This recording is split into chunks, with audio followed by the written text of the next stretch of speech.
Shri K V Sumesh 8 minute. സാറേ, ഞാൻ ഈ നയപ്രഖ്യാപനത്തെ എതിർക്കുകയാണ്. ഇടതുപക്ഷത്തെ വലിയ നിലയിൽ പരിഹസിച്ചും ആക്ഷേപിച്ചും ഒട്ടേറെ കാര്യങ്ങൾ ബഹുമാന്യരായിട്ടുള്ള പുതിയ അംഗങ്ങൾ ഉൾപ്പെടെ ഇവിടെ പറയുണ്ടായി.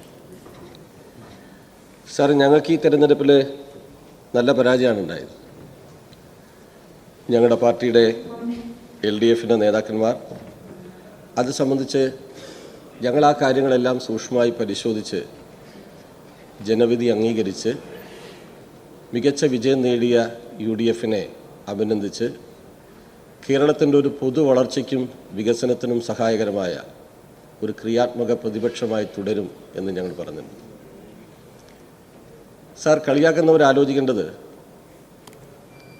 കേരളം കണ്ട ലീഡർ എന്ന് വിളിച്ച ബഹുമാന്യനായ ശ്രീ K. കരുണാകരൻ 1967 9 നിയമസഭാ അംഗങ്ങളുമായി കേരളത്തിൻ്റെ നിയമസഭയിലിരുന്ന അനുഭവം ഉണ്ടായിട്ടുണ്ട്. കേരളത്തിൻ്റെ ഇലക്ടോറൽ പൊളിറ്റിക്സിൽ, തെരഞ്ഞെടുപ്പ് രാഷ്ട്രീയത്തിൽ ഇരു മുന്നണിക്കും വലിയ ജയങ്ങളും വലിയ പരാജയങ്ങളും ഉണ്ടായി. ഈ പരാജയം കേരളത്തിൽ ഇടതുപക്ഷം ഇല്ലാതാവും എന്നാരെങ്കിലും ധരിക്കുന്നുണ്ടെങ്കിൽ അത് വ്യാമോഹമാണ്. അതിശക്തിയോടുകൂടി ഇടതുപക്ഷം കേരളത്തിൻ്റെ തെരഞ്ഞെടുപ്പ് രാഷ്ട്രീയത്തിൻ്റെ ഭാഗമായിട്ട് ഉയർന്നു വരികയും ചെയ്യും. സാർ, ഈ നയപ്രഖ്യാപനം കേരളം അഭിമുഖീകരിക്കുന്ന ആധുനിക വികസന പ്രശ്നങ്ങളെ അഭിസംബോധന ചെയ്യാൻ പര്യാപ്തമായിട്ടുള്ള ഒന്നല്ല എന്നാണ് ഞങ്ങളുടെ അഭിപ്രായം. കേരളം ഒട്ടേറെ വികസന പ്രശ്നങ്ങളെ അഭിമുഖീകരിക്കുന്നുണ്ട്. നാം അഭിമുഖീകരിക്കുന്ന വികസന പ്രശ്നങ്ങളിൽ നാം നേരിടുന്ന പ്രതിസന്ധി, വലിയ വിഭവങ്ങൾ നമുക്കില്ല, വരുമാനം വലിയ നിലയിലില്ല. UDF ഇപ്പോൾ അധികാരത്തിൽ വന്നു. ഈ നയപ്രഖ്യാപനത്തിൻ്റെ ഭാഗമായി ഞങ്ങളെ ആശങ്കപ്പെടുത്തുന്ന ഒരു കാര്യം, ഇന്ന് ഇന്ത്യ ഭരിക്കുന്ന സംഘപരിവാർ മുന്നോട്ട് വയ്ക്കുന്ന ഫിസിക്കൽ ഫെഡറലിസത്തിനും രാജ്യത്തിൻ്റെ ഫെഡറൽ തത്വങ്ങൾക്കും വിരുദ്ധമായ നിലപാടുകളെ ശക്തമായി എതിർക്കാൻ തയ്യാറാവുന്നില്ല എന്നതാണ്. ഞങ്ങൾ കഴിഞ്ഞ തവണയും പറഞ്ഞു, ഞങ്ങളല്ല പ്രശ്നം, CPIMൻ്റെ നേതൃത്വത്തിലൊരു ഗവൺമെൻറ് ഭരിക്കുന്നത് കൊണ്ട് മാത്രമാവണം ആ നിലപാട് സ്വീകരിക്കണമെന്നില്ല. ഇന്ത്യയിലെ BJP ഇതര ഗവൺമെൻറ്റുകളോട് ഇന്ത്യ ഭരിക്കുന്ന BJP സ്വീകരിക്കുന്ന അപകടകരമായ ഫെഡറൽ തത്വങ്ങൾക്ക് വിരുദ്ധമായ നിലപാടുണ്ട്.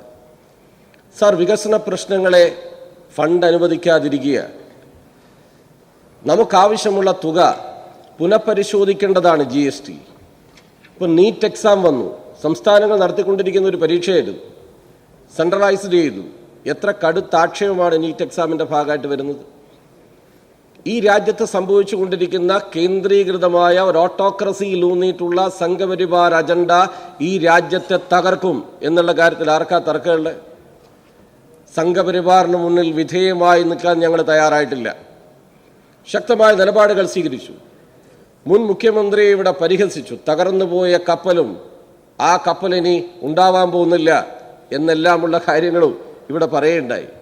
സാർ, ഞങ്ങളുടെ പ്രതിപക്ഷ നേതാവ് മുൻ മുഖ്യമന്ത്രി സഖാവ് പിണറായി വിജയൻ സംഘപരിവാറിൻ്റെ ആക്രോശങ്ങൾക്ക് മുന്നിൽ ഒരു തവണ പോലും വഴങ്ങി നിന്ന ആളല്ല എന്നത് കേരള രാഷ്ട്രീയത്തിൻ്റെ ഏറ്റവും അഭിമാനകരമായിട്ടുള്ള കാര്യമാണ്. ഞങ്ങൾക്കുള്ള പോരായ്മകൾ ഞങ്ങൾ പരിശോധിക്കും, ആ പരിശോധനയുടെ ഭാഗമായിട്ട് തിരുത്തുകയും ചെയ്യും. സാർ, ഈ നയപ്രഖ്യാപനത്തിൻ്റെ ഭാഗമായിട്ട് ഇപ്പം ഞങ്ങൾ വല്ല ആക്ഷേപത്തിന് ഇവിടെ മുൻ ആരോഗ്യമന്ത്രിയെ, മുൻ വനം മന്ത്രിയെ, ഇപ്പോൾ ബഹുമാനപ്പെട്ട ഷിബു മിനിസ്റ്റർ അവിടെ പോയപ്പോൾ ആന വാഹനത്തെ തടഞ്ഞല്ലോ. ഞങ്ങളത് പരിഹസിക്കാനൊന്നുമില്ല, ആന തന്നെയാണ് തടഞ്ഞെന്നവർ. എന്താ ആ പ്രശ്നത്തിൻ്റെയൊക്കെ കണ്ടന്റ് എന്താ? ബഹുമാനപ്പെട്ട മുരളീധരൻ സാറ്, അദ്ദേഹം ആരോഗ്യമന്ത്രിയാണ്, 1, 2, 3 വിഷയങ്ങൾ ഇപ്പം തന്നെ മെഡിക്കൽ കോളേജിൽ നിന്നൊക്കെ വന്നല്ലോ. ഞങ്ങളതിനെയൊന്നും ഒരു വേറെ അർത്ഥത്തിൽ പറയാനൊന്നും ഉദ്ദേശിക്കുന്നില്ല. അത് ആരോഗ്യമന്ത്രിയുടെ പിഴവാണോ? നമ്മുടെ ഈ മേഖല അനുഭവിക്കുന്ന പ്രശ്നങ്ങൾ, അതിൻ്റെ യഥാർത്ഥ വസ്തുത കാണാതെ അതിനെ വലിയ നിലയിൽ ഒരു ആൻറ്റി ലെഫ്റ്റ് വ്യക്തിപരമായി കേന്ദ്രീകരിച്ച് പ്രചണ്ഡമായ പ്രചരണം ഈ സംസ്ഥാനത്തുണ്ടായി. ഇങ്ങനെയെല്ലാം ഞങ്ങൾ അതിനെയൊന്നും ഇപ്പോഴൊരു മോശം ഒരു ഗവൺമെൻറ് വന്നു, ആ ഗവൺമെൻറ് തുടക്കത്തിൽ പ്രവർത്തിക്കുകയാണ്, ആ ഉയർന്നു വരുന്ന വിഷയങ്ങളെ അതിനെ ആകെ മോശമായി മന്ത്രി അതിൻ്റെ ഭാഗമായിട്ടൊന്നും പറഞ്ഞു പോകാൻ ഞങ്ങൾ ഉദ്ദേശിക്കുന്നേ ഇല്ല. പക്ഷേ ഇങ്ങനെയെല്ലാം ഈ 1-2 മാസം കൊണ്ടുണ്ടായല്ലോ. സാർ, വികസന പ്രശ്നങ്ങളോടുള്ള സമീപനം നിരാശ ഉണ്ടാക്കുന്ന എന്താ കേരളത്തിലെ തുടക്കത്തിൽ നിങ്ങൾക്ക് 102 സീറ്റ് തന്നു, നിങ്ങൾ കാണിച്ചത് എന്തെന്നാ? ഒരു അൺസർട്ടനിറ്റി ഉണ്ടായില്ലേ? രാഷ്ട്രീയമായിട്ട് എന്തെല്ലാം നേരത്തെ ബാലഗോപാൽ സംസാരിക്കുമ്പോൾ ബഹുമാന്യനായ ബാലഗോപാൽ മുൻ മന്ത്രി പറഞ്ഞു, ആരെയല്ല ഉമ്മൻചാണ്ടി, നിങ്ങൾ തന്നെ ഈ സഭയിൽ വിളിച്ചു പറയുന്ന ദൈവതുല്യമായി കാണുന്ന ഉമ്മൻചാണ്ടിയുടെ ഫ്ലെക്സ് വലിച്ചു കയറി റൂട്ടിൽ ചവിട്ടുന്ന നില ഉണ്ടാക്കിയത് ഞങ്ങളാണോ? നിങ്ങൾക്ക് 102 സീറ്റാ ജനങ്ങൾ തന്നു. KC വേണുഗോപാലിൻ്റെ ആര് മുഖ്യമന്ത്രിയാവണമെന്നൊക്കെ നിങ്ങളുടെ പൊളിറ്റിക്കൽ തീരുമാനമാണ്, ഞങ്ങൾ അതിലൊന്നും പറയാനില്ല. എത്ര കടുത്ത ഏറ്റുമുട്ടലുണ്ടായി 102 സീറ്റ് നിങ്ങൾക്ക് തന്നപ്പോൾ. നിങ്ങളുടെ പ്രഖ്യാപനങ്ങൾ നിരാശാജനകമായി, നിങ്ങളുടെ വികസനം LDF കൊണ്ടുവന്നതിനെല്ലാം എതിർക്കുന്നതാണോ? ബഹുമാനപ്പെട്ട മുൻ മന്ത്രി G. സുധാകരൻ സാർ ഇവിടെ പറഞ്ഞു, ഞങ്ങളുടെ അഭിപ്രായം ആധുനിക വികസനത്തിൽ ഏറ്റവും അനിവാര്യമാണ് അതിവേഗതയിലുള്ള ട്രെയിൻ കേരളത്തിൽ. ഇന്നത്തെ കേരളം അഭിമുഖീകരിക്കുന്ന വികസന പ്രശ്നങ്ങളിൽ ഒന്നാണ്. ഇവിടെ ഗതാഗത വകുപ്പ് മന്ത്രി ഇല്ല. ഒരു RTO ഓഫീസിൽ നിന്ന് ഒരു വർഷം ഏറ്റവും ചുരുങ്ങിയത് 25,000 വാഹനങ്ങൾ പുറത്തിറങ്ങുന്നുണ്ട്. കേരളത്തിൽ എത്ര RTO ഓഫീസുണ്ട്? ഏത് നഗരത്തിലാണ് കുരുക്കില്ലാത്തത്? കേരളം ഇപ്പൊ ജൻ ആൽഫയിലെത്തി അല്ലേ? ബീറ്റയിൽ തുടങ്ങി. എന്താ പുതിയ തലമുറയുടെ അഭിപ്രായം? അവര് എടുക്കുന്ന സമീപനം എന്താ? ജൻസിയിൽ നിന്ന് ജൻ ആൽഫ, ജൻ ബി.